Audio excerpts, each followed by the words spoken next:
আত্মনির্ভর ভারত, টেক্স উন্নয়ন, sustainable growth, নবায়নযোগ্য শক্তি, solar wind ব্যবহারে জোর দেওয়া, পরিবেশ বান্ধব শিল্পনীতি তৈরি করা। আত্মনির্ভর ভারত, অবকাঠামো উন্নয়ন, ইনফ্রাস্ট্রাকচার ডেভেলপমেন্ট, সড়ক, রেল, বন্দর, বিদ্যুৎ, ইন্টারনেট সংযোগ এইসব ক্ষেত্রে বিনিয়োগ বাড়ানো, স্মার্ট সিটি ও গ্রামীণ অবকাঠামো উন্নয়ন।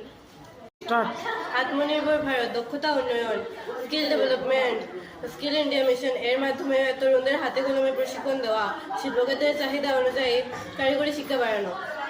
আত্মনির্ভর ভারত, রপ্তানি বৃদ্ধি ও বিদেশি নির্ভরতার হ্রাস, এক্সপোর্ট অ্যান্ড সেলফ রিয়েলাইজেশন, দেশীয় পণ্যের আন্তর্জাতিক মান উন্নত করা, আমদানি কমিয়ে নিজের উৎপাদন বাড়ানো।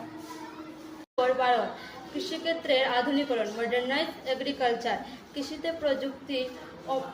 প্রযুক্তি ও মেশিনারি ব্যবহার করা, কৃষি পণ্যের প্রসেসিং, প্যাকেজিং ও রপ্তানি বাড়ানো, কৃষকদের ন্যায্য দাম ও বাজার সংযোগ নিশ্চিত করা।